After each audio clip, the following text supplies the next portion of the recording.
It's September 6th, 2009, and I'm flying out to Las Vegas, Nevada to spend 3 days with one of the most enigmatic, charismatic, thoughtful, powerful, and interesting bodybuilders on the scene today, Kai Green. I arrive in Vegas 3 weeks before the most prestigious contest in bodybuilding. The athlete I am traveling thousands of miles to meet is preparing for his first ever Mr. Olympia competition.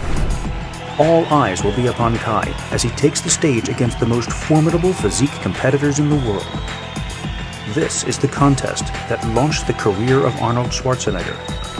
This is the contest dominated by Ronnie Coleman 8 years running, and currently the trophy being fought over by Dexter Jackson and Jay Cutler. The man that wins this show can without a doubt call himself the best bodybuilder in the world. To take home the Sandow his first time at the Olympia will take an extraordinary effort from Kai. One doesn't just stride into the ring and defeat the champ by being as good as the champ. In order to be the new champion, the challenger has to be better, far better, and beyond a shadow of a doubt, knock out the champ in order to win a decisive victory.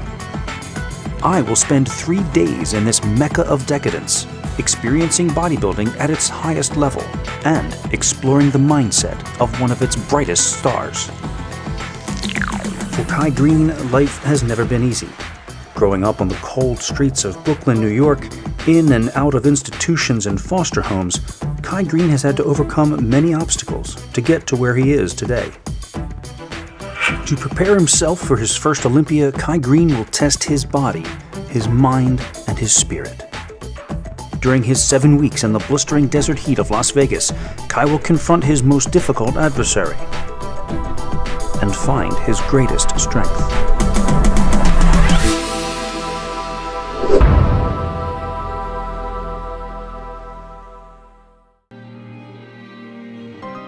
I am an outsider to the world of bodybuilding. I began my video career in this sport when I taped my brother Dave Pulcinella as he prepared for a local bodybuilding show, and from that footage created my first DVD.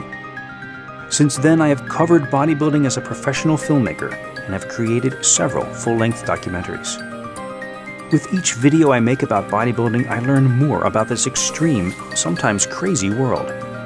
It's a fascinating subculture with many dramatic stories to tell. When the bodybuilding supplement company Muscle Meds offered me the chance to create a DVD about one of the top contenders to the 2009 Mr. Olympia crown, I said, "When do we start?"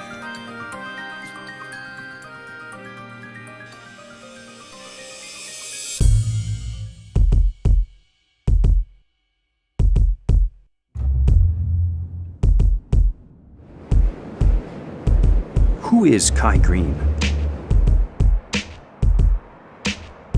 To answer that question, I traveled to Kai's hometown of Brooklyn, New York, to find out how a champion is created. Is he born or made?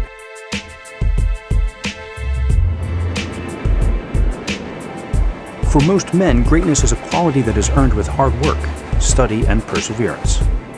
For bodybuilding powerhouse Kai Green, being a champion requires all these things, but it begins with a state of mind.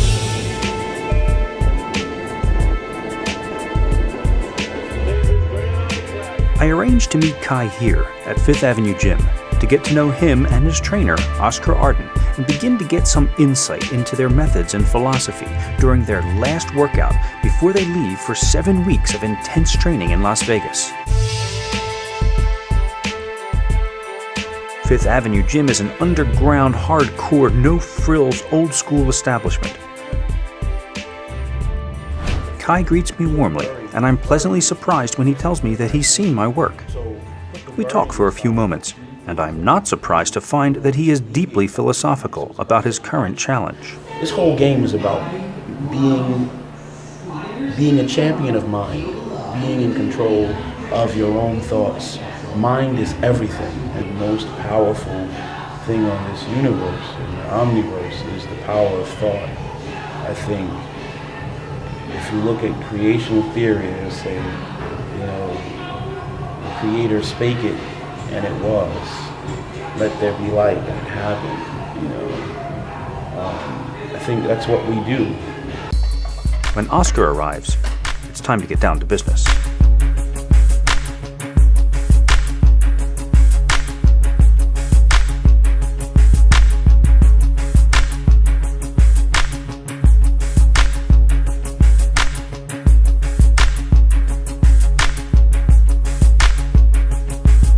Tonight is a shoulder workout. Delts, as the bodybuilders say.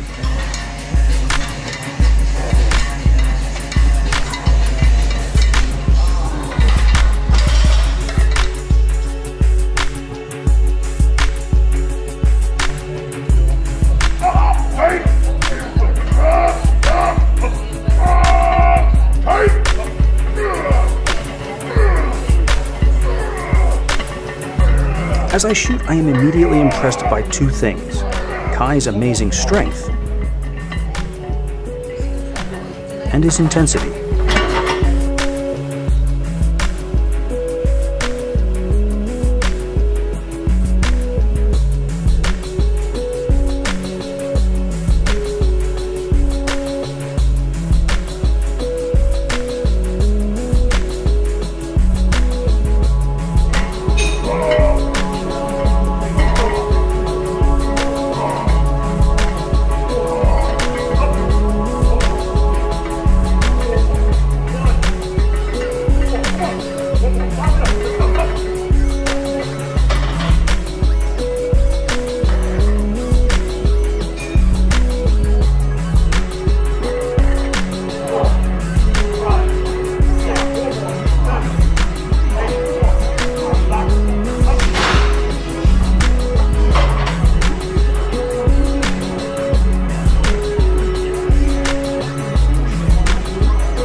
The third thing I noticed is the relationship between Oscar and Kai. Oscar doesn't just tell Kai what to do, he goes through the workout with him.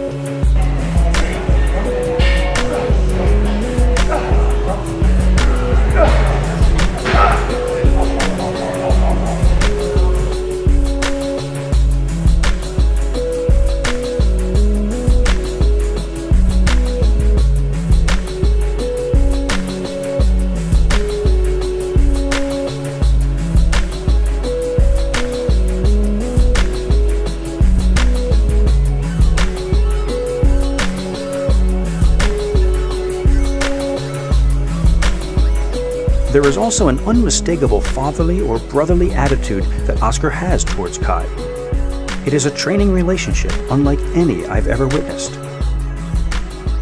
I didn't know much about him in the beginning, just somebody that shared the same interests that I shared, and we became friends.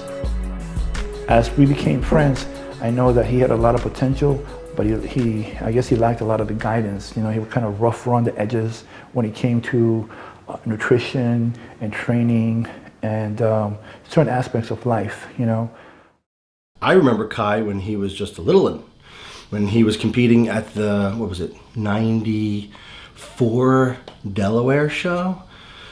Because I was there and I remember seeing him, and he was kind of stringy but had nice muscles, and I've watched him throughout the years just slowly growing, and then all of a sudden growing into one of the best pros in the world.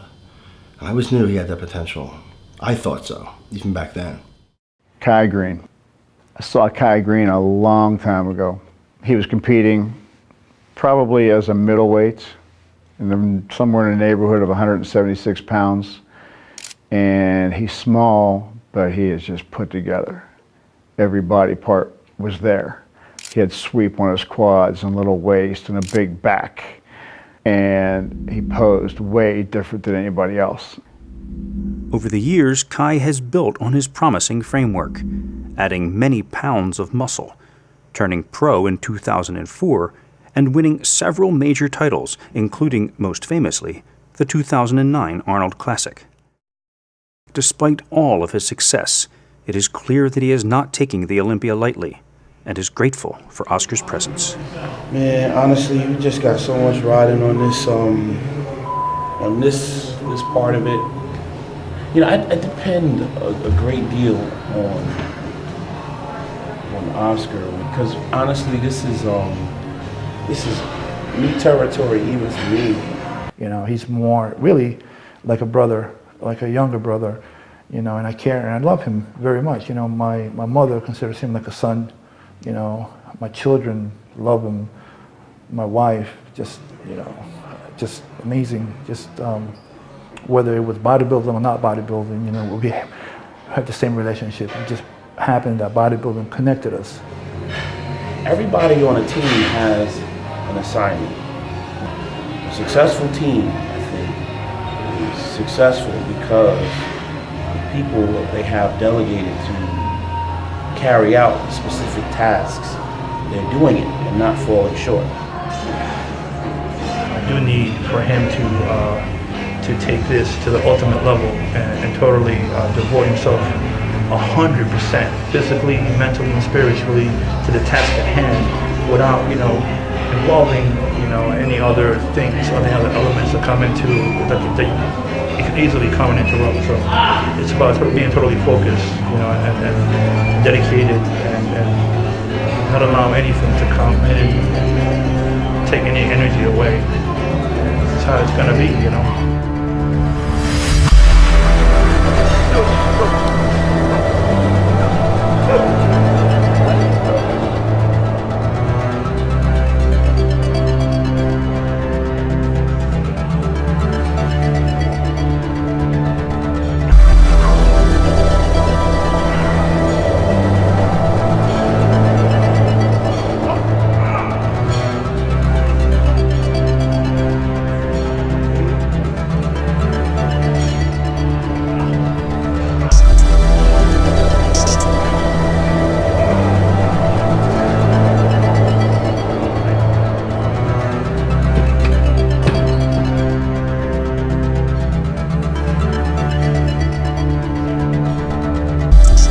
The workout goes on and on.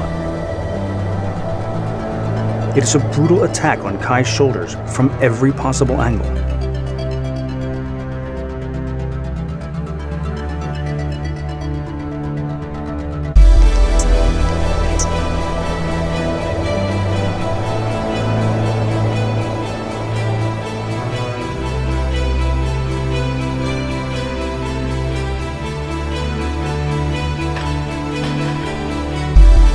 Each time I think they are done, they begin loading the bar again for yet another exercise.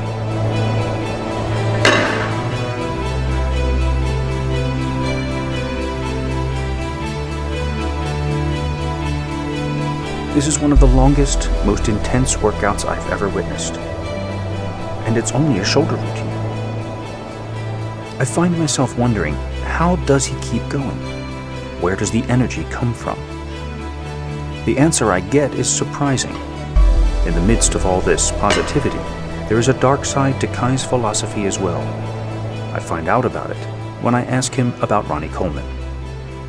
Ronnie Coleman to me is definitely someone that, worthy of a tremendous amount of respect. I think the real Ronnie Coleman, though, probably will definitely never be privileged enough to know.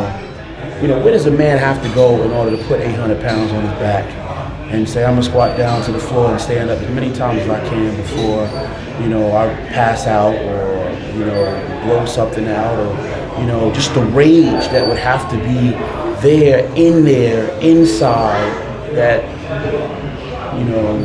to begin to open up and talk about, It comes from rage. This dude put 800 pounds on his back, and squatted down to the floor as many times as he could before he threw up. You tell me, where does this guy have to go? And I said, there's violence in there, there's rage in there. You say, well, you ask me, is it violent? Is there rage? I'm saying I believe there has to be.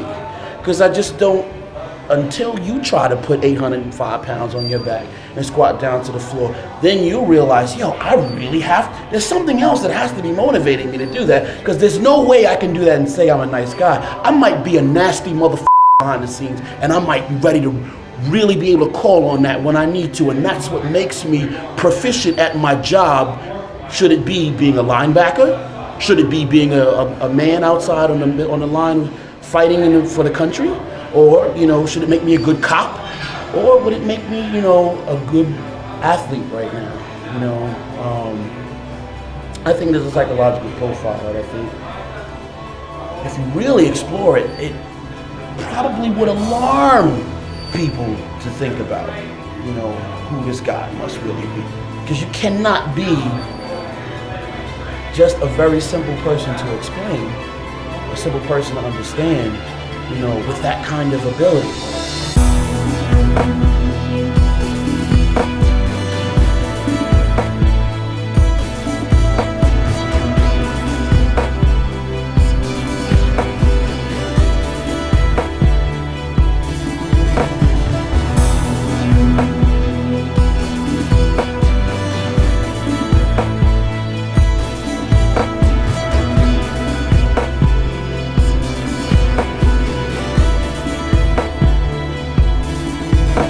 This is the final workout before both of them fly to Las Vegas to train in seclusion for the 7 weeks preceding the Olympia. It seems like an excessively long time to me, but Oscar has his reasons.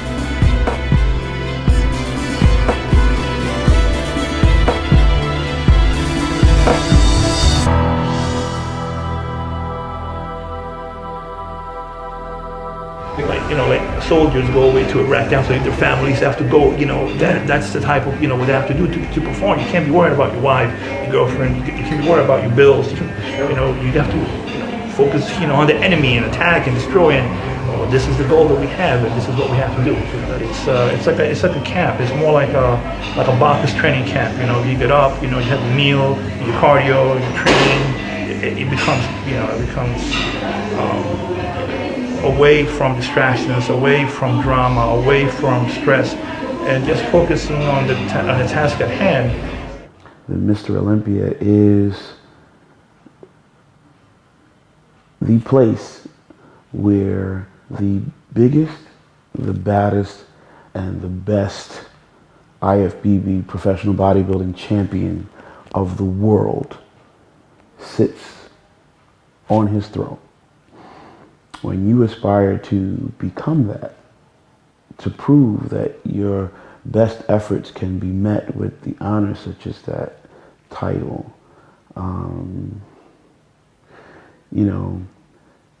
it's a giant step. It's a giant step.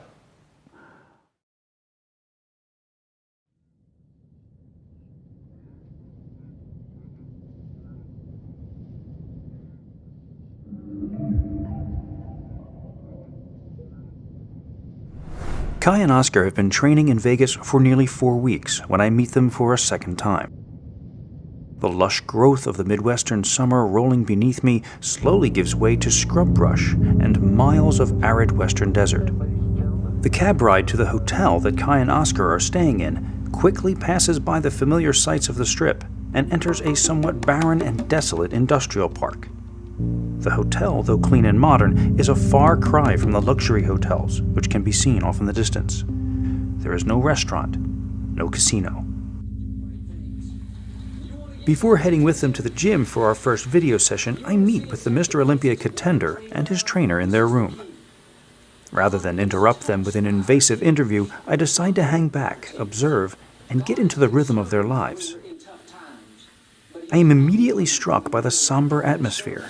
What causes God to get up off the throne, so to speak, and come to where we are is when we start giving Him praise, when we go around in faith, expecting His favor. And know this. Oscar made a meal for us. While we eat, not a word is spoken by anyone. Instead, we listen to an internet preacher and watch a motivational video. The moment that you decide, decision changes everything.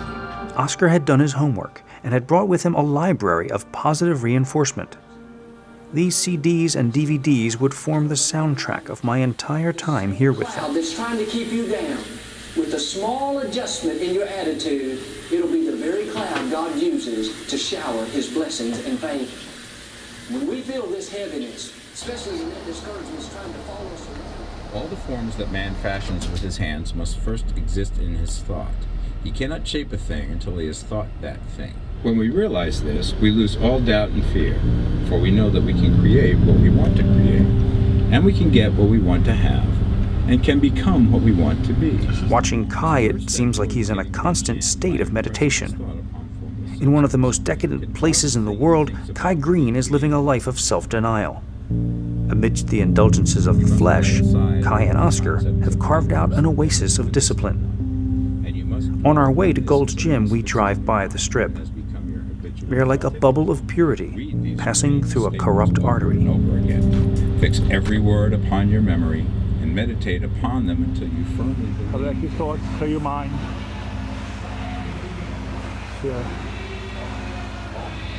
Still lightweight. Still a warm-up. Let's go. On 3, my count. 1, 2, 3, up. Let's go.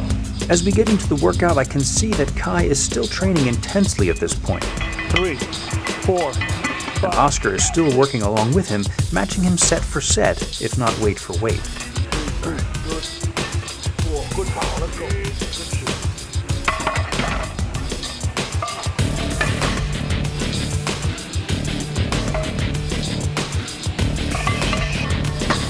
Remember what I said in the locker room. Never forget that. Direct your thoughts to your mind. You need 100%. And do your lift off. I count on 3. 1, 2, up. 1, 2, 4, 5. One more. Or you. Up. All I need from you is 4 all-out reps. I need you to feel rested, rejuvenated, and powerful enough to knock out 4 with no problem.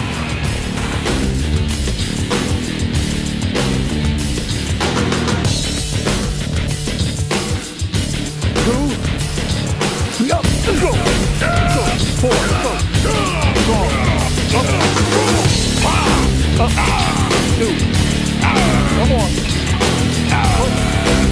For you! Good shit, man. Nice! Come on!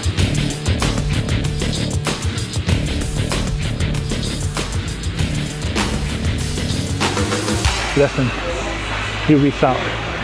I need your muscles to feel this weight, to feel this resistance. This is 500 pounds, dude. 2 reps. Then we're gonna strip it to 4, then to 3, then to 2. But all you focus right now is mastering this 2 reps. Allowing those 2 reps to build, maintain the thick muscle that you have. I would never ask you to do anything, like I told you before, that you're not capable of. It doesn't matter how you're being. In your mind, I know you can do this. I need you to awaken that part of yourself. Bring that out right now and give me everything you got. Leave nothing fucking behind. You hear me? 100% effort. Let's go!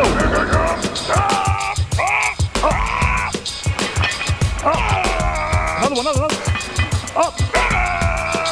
Yes. Perfect.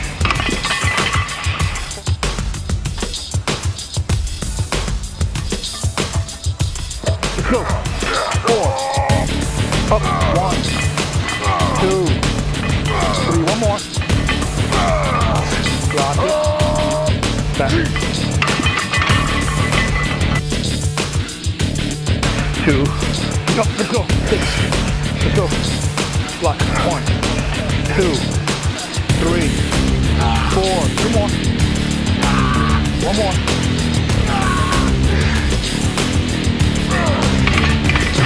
Up. Let's go. Let's go.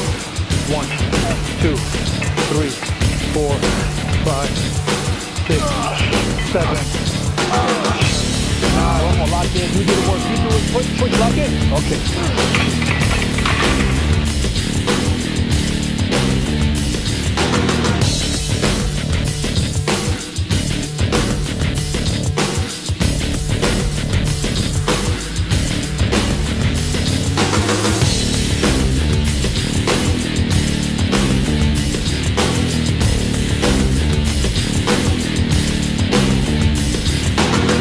An unsettling thought begins to occur to me. Throughout our evening together, I begin to get the feeling that Kai and Oscar don't really want me here. Despite their initial enthusiasm to have me on the project, it seems now like my cameras are unwelcome intruders, threatening to disrupt their concentration. At this level of competition, I know that the slightest thing can have major consequences. I do my best to be as inconspicuous as possible. I ask no questions and try to blend into the background. And then it happens.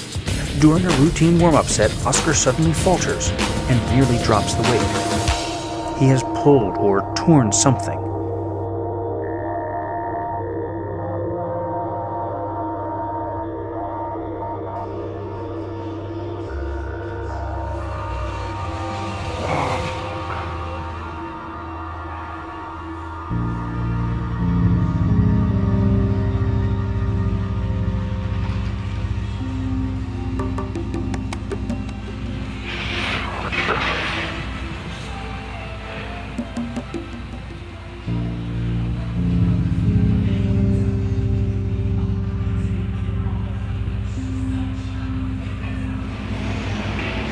Let's go, man. Let's keep the focus going. 3 plates for 8.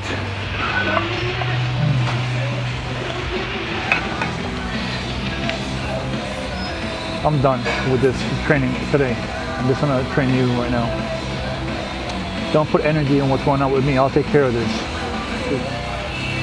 Be here now. Focus on what you're doing. Pretend like this is we're encased in a bubble and there's nobody distracting. It's just about you connecting with your muscle group, getting it thicker, stronger, and better.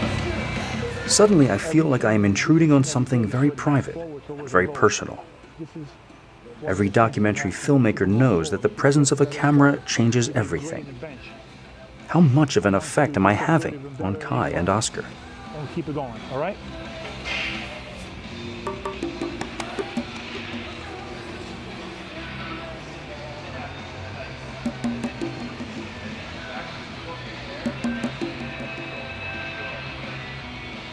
Let's go, baby, come on.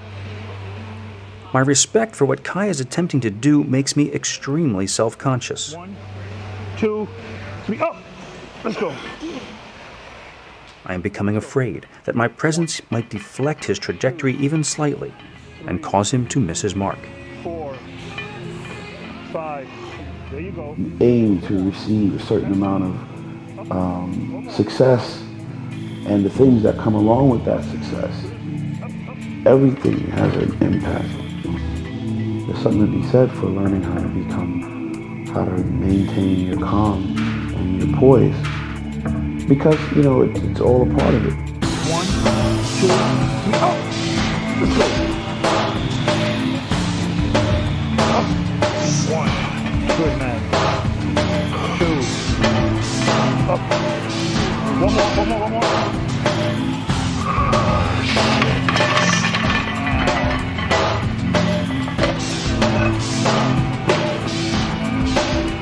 It's one thing to toil in obscurity with no one watching, working towards a big break.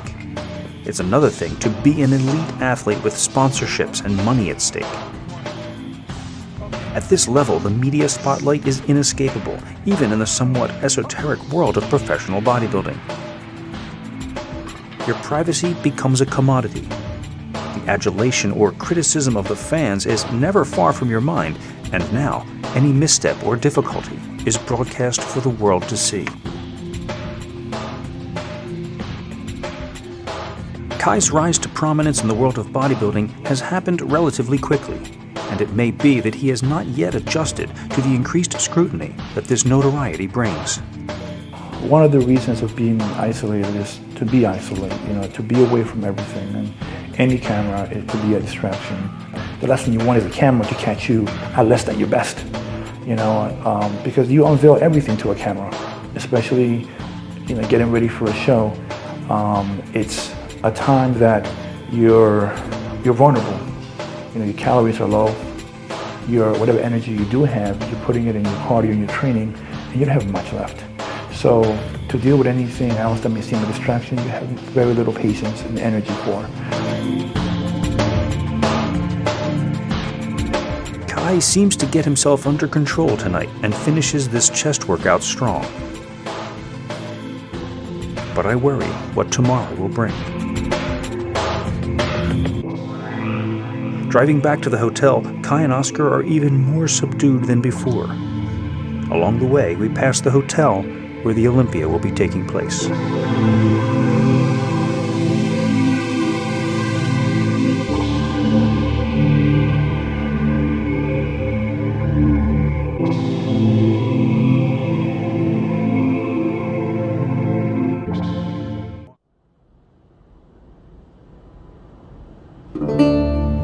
The next morning dawns with a typically Las Vegas forecast of 108 degrees. Kai isn't scheduled to hit the gym again until early afternoon. That gives me some time to explore the area around the hotel. This is the other Las Vegas. Far from the glitz and glamour, it's the Vegas of dry floodways, abandoned shopping malls, and empty construction sites. It's the behind-the-scenes Vegas that few people who come here on vacation ever get to see. And it is the perfect place for a man from Brooklyn to separate himself from the rest of the world and concentrate on preparing for the biggest day of his life. And yet, I can't help but wonder, why come out so far in advance of the show? Why is it necessary to spend 7 long weeks here doing nothing but eating, sleeping, working out, and meditating on bodybuilding? Do other Olympia athletes require this kind of all-or-nothing discipline? As always, my touchstone for any questions I may have about bodybuilding is my brother. I'd rather push it too far than not far enough. If for 7 weeks of my life, which is a small-ass little chunk, if I have to do nothing but live and eat and breathe bodybuilding to the exclusion of watching television, talking to friends, with the Olympia at stake, I'll do it. I'll do it. If I had ever made it to that level and the Olympia was at stake and I had a shot at making history, I mean, I could be the first guy to ever win the Olympia, the first shot. I don't give a fuck what I have to do. I would lock myself in a room and I wouldn't talk to anyone or do anything other than eat, sleep, train, whatever. That's it. So I agree with that mindset. The appointed workout time arrives, but instead I get a text from Oscar telling me that they are not ready. I wait a little longer and get another text. Day is turning into night, and I am still waiting. Kai is simply not ready to go. At this point, Oscar is doing everything. The cooking, the cleaning, and the planning. All the while monitoring Kai's health and emotional state. The circumstances which a man encounters with suffering are the result of his own mental inharmony. To give Kai a bit more time to recuperate, Oscar and I decide to make a much-needed supermarket run to stock up on supplies for the next few days. At times like these, Oscar becomes the spokesperson for Kai, relieving him of that duty as well. You know, sometimes he gets up in the morning, you know, just exhausted, drained, fatigued. He'll have some coffee, take his vitamins, we'll come into cardio. But I know the last thing he wants to do is cardio. He's hungry. He pushes us to the point where there's nothing left. You know, sometimes even after a cardio session, it's intense. He's laying on the floor. It's just needs about 10 minutes or 15 minutes just to get his heartbeat back to normal and his breathing back so he can walk, barely walk to the car. And in the car right here, he'll just have his meal and eat it cold. And go home, shower, and go back to the room, shower, and eat another meal before he naps. Without those, you know, little naps for the day, he couldn't survive, you know.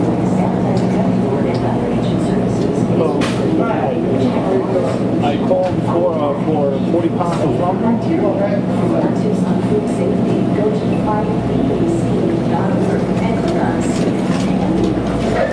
Oscar has trained many winning athletes over the years. How does one get to be the guru of champions? At one time, Oscar himself was a competing bodybuilder with several wins under his belt. Well, I never started this sport of bodybuilding to be a guru, a trainer, or a coach. You know, in fact, you know, don't like it when people, you know, refer to me as that. You know, I had pictures on my wall. My goals and my dreams were similar to Evan's, to Desmond's, to Kai. I didn't say, okay, I want to be, you know, a guru in 10 years. I want to be a coach. I want to train pro. No, man, I wanted to be the one on stage winning. I wanted to be the one doing stuff. But along the way, what happened was, as I began helping individuals, you know, they started to producing great results. I started getting a line of people wanting me to help them, and you know, really that's not what I intended to do, but I was really good at looking at an individual, seeing what they need, make the adjustments, and let's go for it, you know, and they won, you know, women, men, hundreds of athletes that I've worked with. Usually it's around this time that I call my wife and leave her messages. That's the way we communicate sometimes, you know, just she calls me, she leaves me messages. I call her, leave her messages. Sometimes she calls me, she leaves recordings of my son trying to talk, or my daughter leaves me a message. But it's just temporary. All of us have to pay a price one way or another to create something great in life. Nothing great ever comes without a sacrifice, or a payment somehow. If it did, then it wouldn't be great.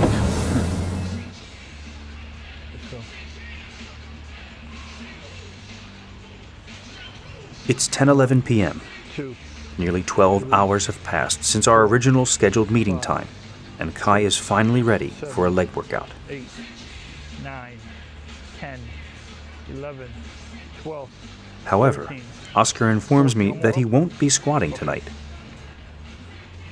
Kai is known for his powerful squats, but the whites of his eyes are still full of blood from the previous squat night, when he pushed himself so hard that the blood vessels ruptured.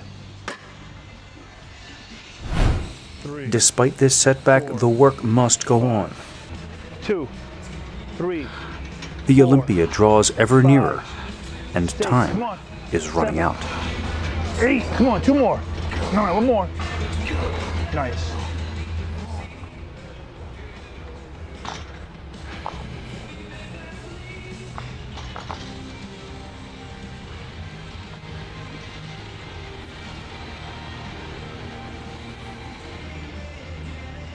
Bodybuilding is rigorous and repetitive. 1. Anyone who wants to succeed in this sport must master the discipline of robotic repetition while maintaining a high level of physical intensity. Take your time, relax. 2, 3, 4. Yet even the most dedicated bodybuilder eventually comes face to face 11, with the reality of 18, flesh. 19, 20.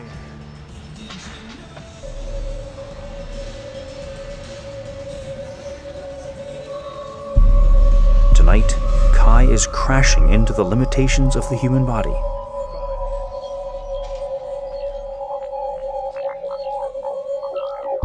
Again and again.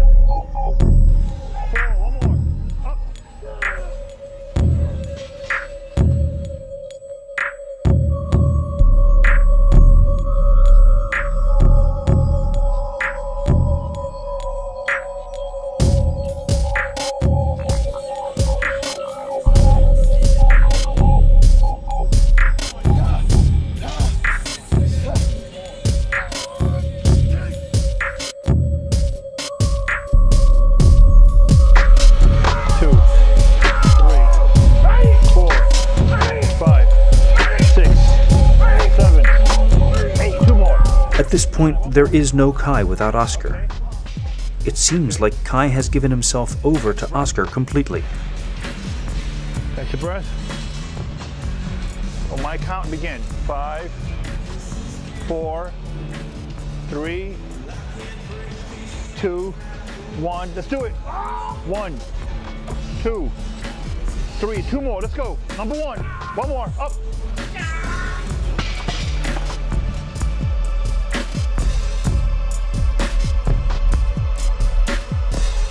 Oscar tries to explain what I am seeing in a way that I would understand. But there is nothing in my experience which I can relate to this. The Arnold, when I trained him for that show, I pushed him to the limit. And I know the Olympia has the quality of competitors coming in here are much higher than the Arnold. So how do we face new competition or achieve a goal that we never achieved before? By doing things that we haven't done before, pushing the body harder than we pushed before.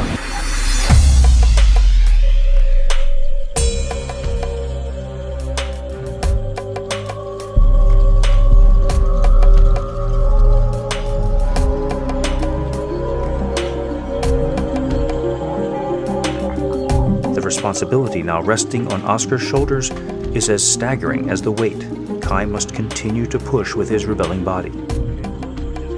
Like a father, like a brother. Tonight, this gentle drill sergeant gives Kai what he does not have. Collect your thoughts, focus everything, your energy into your calves. Focus on the stretch and the contraction, that's all I want. 14, 15, 16, 17, 18, 19. How do we go to the point where it doesn't get to him?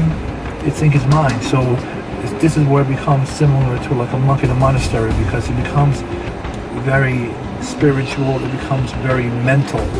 You know, right now it's all in the mind. He could lose it mentally, you know, if I wasn't here, or he's not keeping it together, and a lot of guys unfortunately do.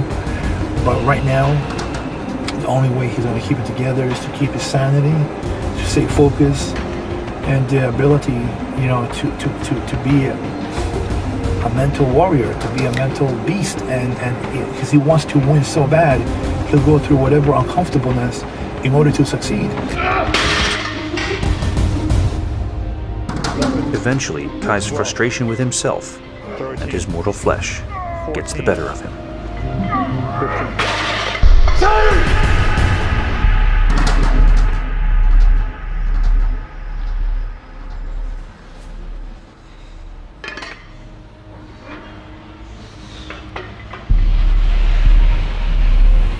Whenever you catch your breath, going down to a plate, I need you to get your hamstring stretched for 15 more. When any man, or any person, any individual embarks on a journey, you know, in the path of achieving something that challenges their best, challenges them in a way to bring forth their best, the best connection with their concentration, the most focusedness of their thoughts, you know, you end up having to stop and think, well, why am I doing this? Because at times it can become overwhelming. None of this is what I expected to see here. Is Vegas Kai's sanctuary or his prison? There are times when it felt like both. I think the times when it felt more like a prison would be the times when you might have needed to stop and reassess, you know, who you were and why you're doing this. In fact, you're there in a purpose to exact your will on, you know, a circumstance, to bring your will into fruition, you know, to create the reality that you want. So I guess in doing that reasoning, you realize that, well, I'm not in a prison at all, you know, and should it start to look like that, you know, may mean that, hey, I need to refocus my thinking. Maybe I'm getting away from the right thoughts that keep me grounded in the path of increase. This is a case where even failure is success, for the failure is not in the effort, and every earnest effort adds an increment of power that will eventually accomplish the end aimed at. We can then gain the full and complete power of determining what character, what types of thoughts we entertain. Oscar decides to let Kai off the hook. Based on what he's seen tonight, Kai can skip the next cardio session. But then, Kai surprises me, and Oscar. How do you feel with the meal? Oh, I feel good. Feel better? Yeah. I could do cardio. Well, you can. Yeah, I could do cardio. You ready to do cardio now? In about another half an hour. Half an hour, okay. You do cardio. But I believe, you know, when the day does come, all this stuff that he's going through, you know, his character, his personality, and in his life, it will make him stronger. Either this stuff will break you, or it will make you stronger. If I know Kai, it will make him stronger and better, you know, because there's nothing else he can do getting ready for the show. I mean, if there was, we'd be doing it. At 2:40 in the morning, Kai returns to the gym for an hour of cardio.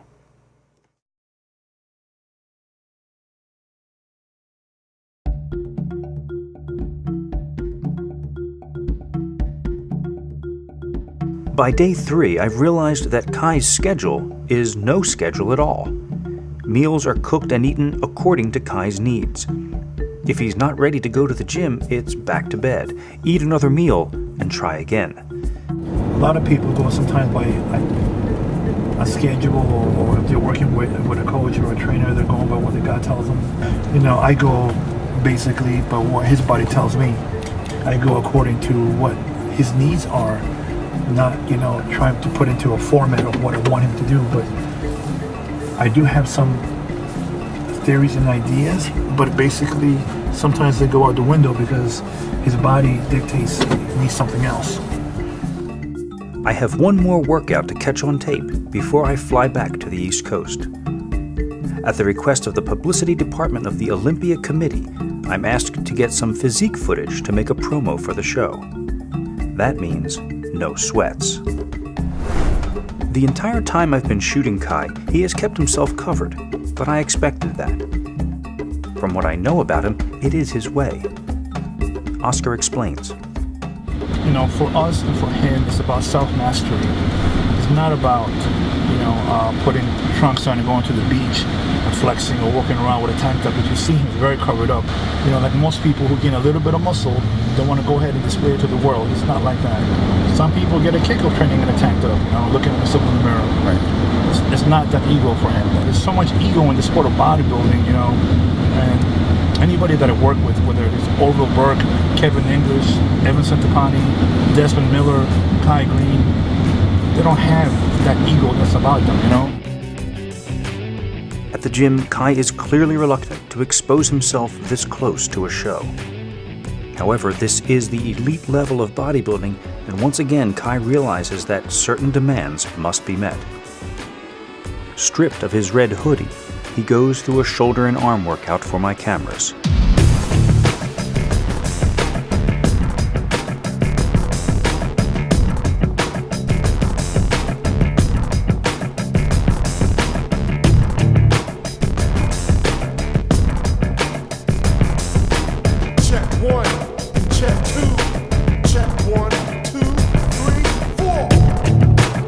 At this level, you're just not bodybuilding just for your own self. You have thousands of fans. You represent a supplement company. You always have to think about them as well.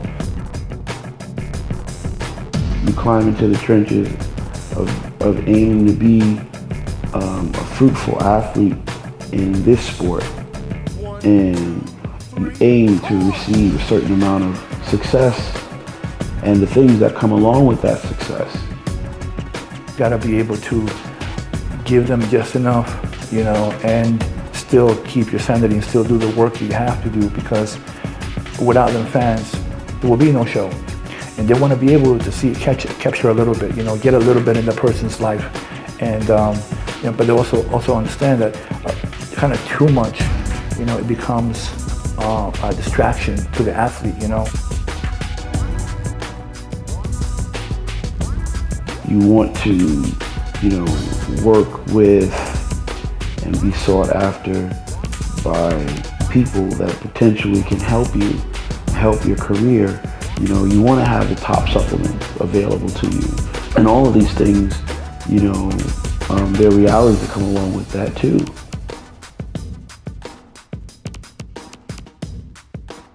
As quickly as he appeared, Kai retreats again into his red cocoon. Before we leave, Oscar decides that Kai needs a mini cardio session, an intense 15-minute burn. The exhausted athlete mounts the gauntlet, a never-ending staircase, and begins his endless climb while Oscar manipulates the controls. Pull it together, you got it.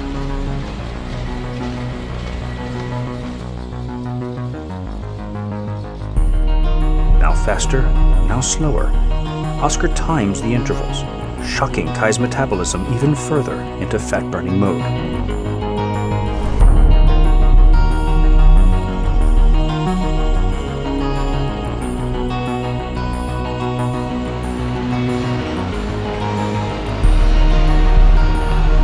You got 9 minutes to go. You can do it.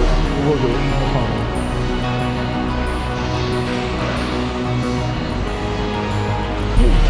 Keep it together, man. You're doing great, man.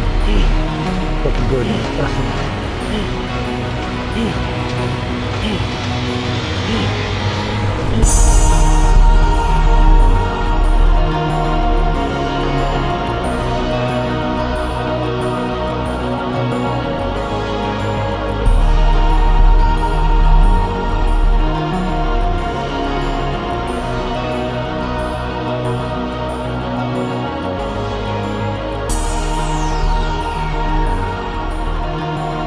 After 3 days of watching Kai struggle through his routines, this is almost more than I can take. This is the worst yet. a torturous stairway to nowhere.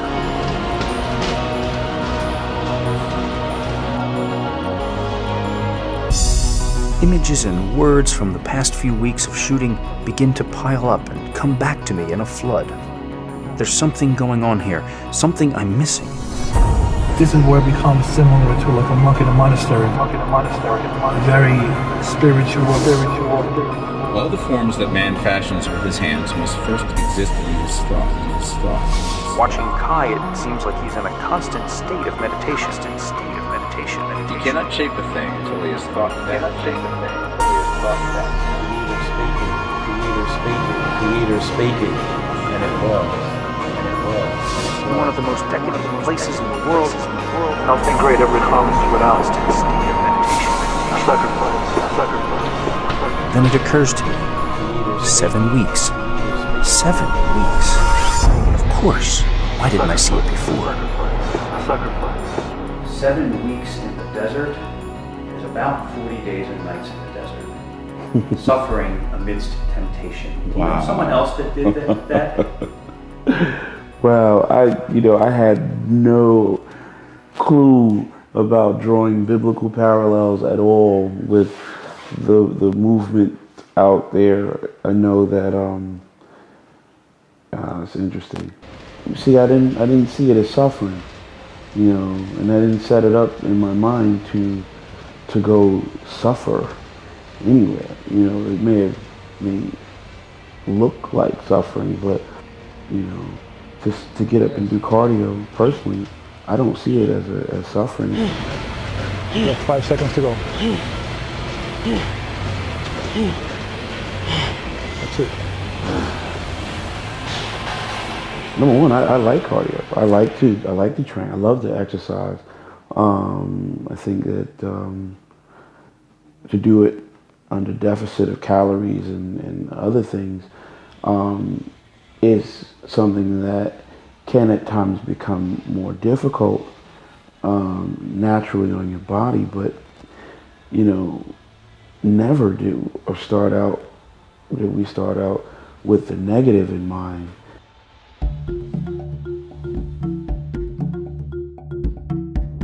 I head back home with over 6 hours of amazing footage stuffed in my pockets, still unsure if this seclusion was the healthiest thing for Kai to do.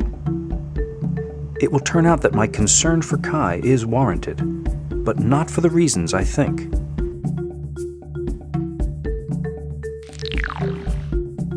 Upon arriving home, I continued to monitor Kai's progress in the final weeks leading up to the show. The video clips that are being posted on Muscular Development show Kai in what seems to be an even more fragile state than when I left. If you believe that your father was a bum and he left you, or your mother wasn't any good, if you believe that your upbringing was substandard and therefore you have to walk around as a refugee from that crisis situation for the rest of your life, forever bearing the burden of that experience, then that will be your life. It's like you have to save your own life. Because nobody's going to be able to save it for you. So we have to do what we have to do. Eventually the updates stop, his forum entries cease, and there's nothing to do but wait for the Olympia.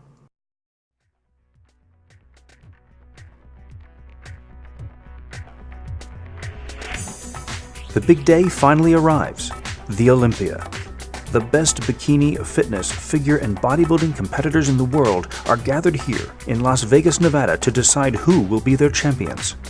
For many months preceding this day, these athletes have been preparing their bodies and their minds for a few precious moments on stage.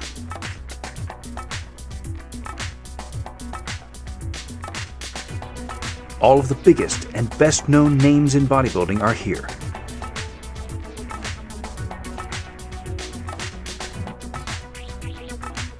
Many of the fans and reporters writing and blogging about the show online called the 2009 Olympia one of the most hard-fought, exciting, and competitive shows they'd ever seen.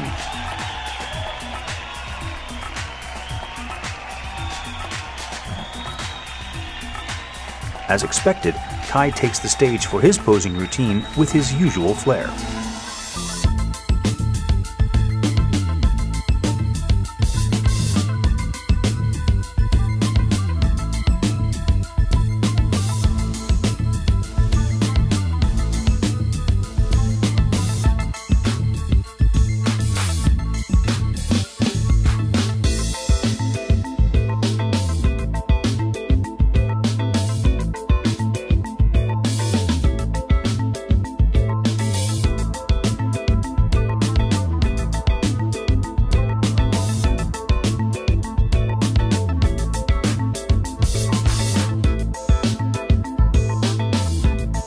There is no need for me to build suspense at this point, because if you are watching this documentary, I can assume that you are a fan of bodybuilding. And if you are a fan of bodybuilding, you already know that Kai placed 4th at the Olympia. The forums were buzzing with congratulations and excitement. Kai had placed higher than many other major competitors from the past on their first outings. And then came the apology video. Truly, at the end of the day, when the dust settles and the smoke clears, if you were to ask a person honestly, hey, you know, did you do this for that placing? 4th.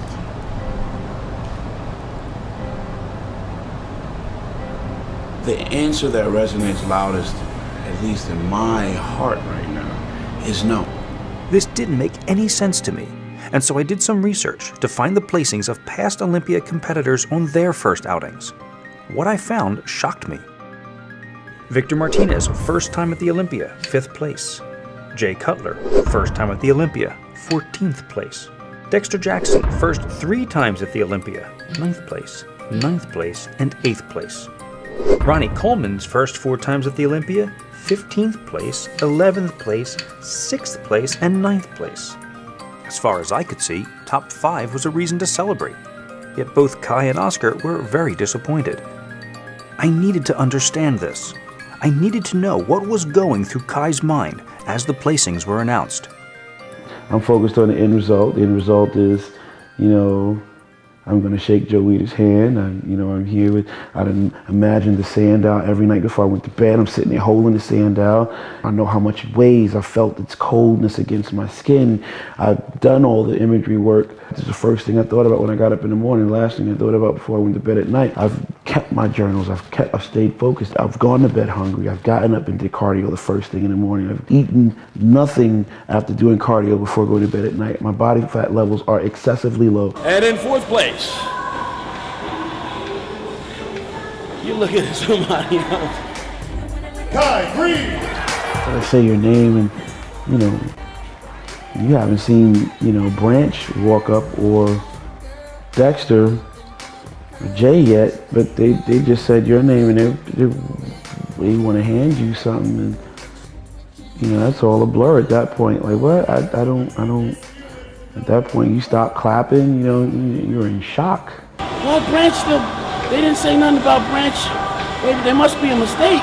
Not working out quite the way, because why is Dexter still standing over there? And why is Brant, are you kidding me? And why is Jay still standing there? And how the hell is Branch still, they want to hand me, something's not right. There's not, okay, Phil Heath, I'm sorry for him, but somebody got to place 5th. And it's not anything against the judges. It's not to say the judges were wrong. It's not anything against Jay Cutler. As much as it is, my God, this is not what I was working for. You have mixed feelings. You have people think that, you know, 4th place is a great debut. You know, Olympia is fantastic. For us, we have high standards. You know, we didn't train and make so many sacrifices for 4th. We went to win. So 4th, you know, in some aspects, it's disappointing for everything we did. That's supposed to be, why are they handing, they're handing me. I'm in shock. Stay together, keep it together.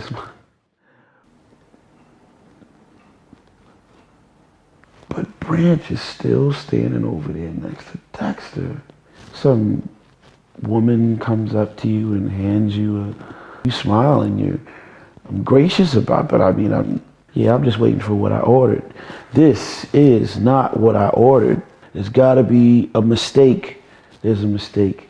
As this internal monologue is playing, you know, the people are still smiling, and you smile too, and you have to smile because, you know, the tears are welling up in your eyes, and you can't. If you don't smile, then you might go to another extreme, and you can't go to another extreme because, you know, you represent a whole nother idea. You're a professional bodybuilder. You know, you quickly can recall what happens when Silvio Samuel in the 2009 Arnold Classic. I sympathize with everybody I've ever seen get off that stage, you know, that had demonstrated a gesture or two that was thought to be suspect when they got, oh wow, so did you see Silvio at the Arnold 2009? Oh, that wasn't sportsmanlike. What's this mean? Fifth place to Silvio Samuel.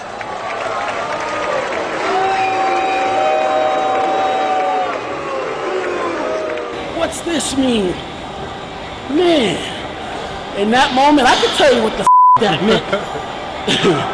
And you're lucky that's all he did.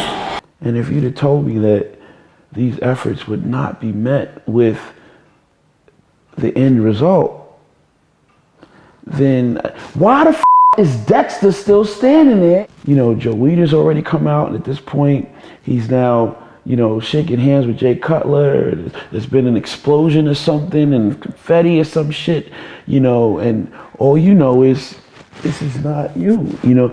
At this point, you could really care less when they're like telling, and who's coming in second, and who's coming in third, and you're like, why did they even have me on stage here? Because I really want to just fall apart. You say these men are better men than you? Did they train harder than you? Did they are smarter than you? No, I can't think of myself as a competitor. I'm a creator.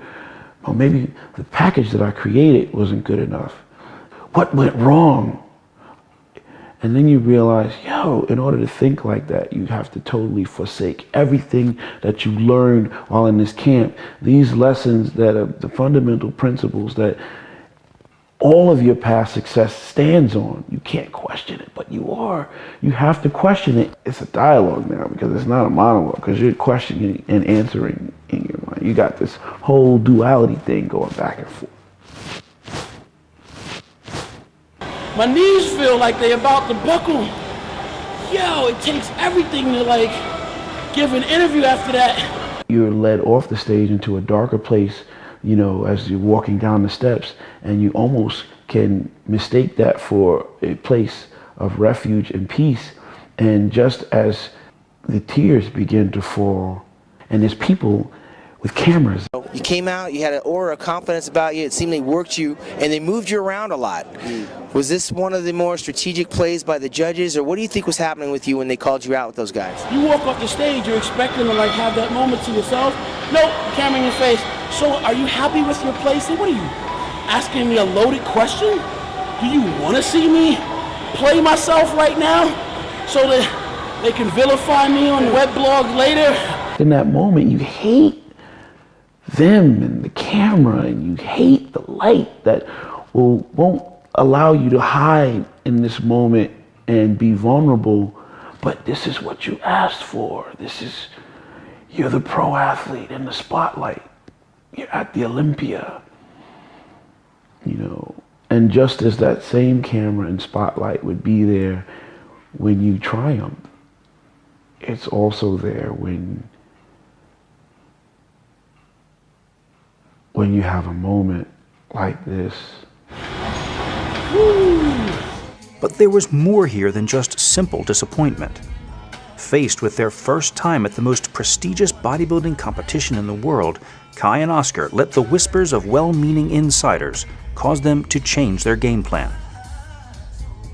Everywhere he gets exposed, any official or fan, or Kai, make sure you don't get too big. Don't get too big. Keep the waist down. You know, look at the Olympia. If you're trying to attain something, you look at the current standard. The current standard of Mr. Olympia was Dexter Jackson. That is what they're saying, not Marcus Rule. So you're saying this guy 220 something pounds is Mr. Olympia, you know, and now every buzz, every magazine cover, you have a lot of people claiming Phil Heath as the successor. Oscar took this advice to heart and formulated a strategy specifically designed to beat Dexter and Phil. He had to get him actually smaller. He had to sacrifice muscle tissue. So by the time we got to the day of the show, he was 258, 260. He looked, oh my God, I wish I could have taken him from right there and put him on the stage. But because I had started the depletion and cut the water out, his body kept dropping weight. So in the morning, even though he was 258, by the time he stepped on stage, he was 250. That's already 5 or 6 pounds less than the Arnold. And when Kai's muscles get smaller, they look flat. This explains what I had been reading on the forums about Kai at the Arnold versus Kai at the Olympia. When compared side by side, the differences were noticeable. That's why people were saying his muscle didn't pop out. As soon as he went on stage, he didn't have that freaky or wow factor. And when you have a muscle that flattens out, the striations don't show as deep. So you think maybe he's holding water, maybe he's soft. But I can tell you, I can see him up close, he wasn't soft at all. He tried to play the game of Dexter Jackson and Phil Heath by coming in smaller and trying to beat them at their game. Kai is not meant to be a small little body, he's got bigger joints. He looks better at 265, 270 ripped. Even though, I mean, 4th place, it's great. But in order for Kai to be dominant and to know, Kai has to be at his best. He's got to follow his own game plan. So was the 7 weeks in the desert really necessary? Or was it overkill? In a way, you know, it was just no escape, you know, constant 24/7. You know, we were under the belief that to prepare for this Olympia, we have to go and do way more and above and beyond what everybody else was doing. And sometimes, you know, more is not always better. Everything that you did do, you know, yields some kind of lesson to be learned. And it's the lessons learned that, you know, you're going to build future success on. So no, I don't think it was too extreme.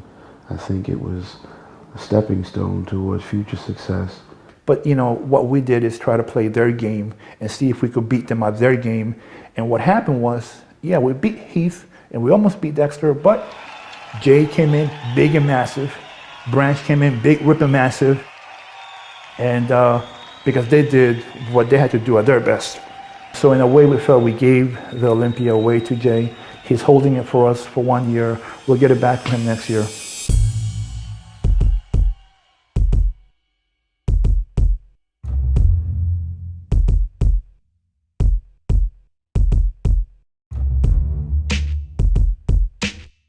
We are a thinking center, a part of a thinking center, and that there is a thinking center that we use in the way of tools that are given us naturally, you know, that is us, is within us, and is in everything.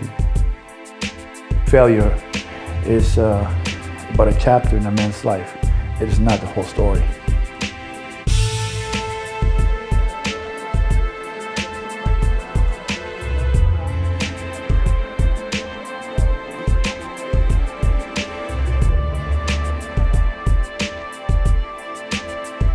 Back home in Brooklyn, I accompanied Kai to the gym for a light conditioning workout.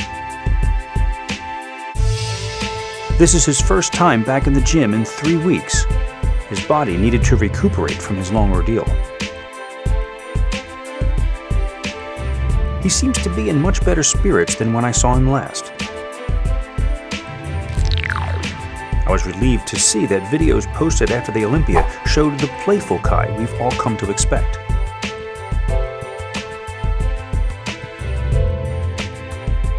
But here at Church Avenue, he is all business again. Going forward, you know, I think the real story is where, You know, we're training, preparing mentally, physically for vengeance, you know, and just to take everyone out, you know, and to present to the world the best, the biggest, the hardest that Kai can ever be, you know. So I think the real story we're talking about, you know, ending it here. And I think the real story is what's going to happen next. The weights he's using today are inconsequential. This is only the beginning, a first small step toward preparing his body for the difficult trial that awaits him.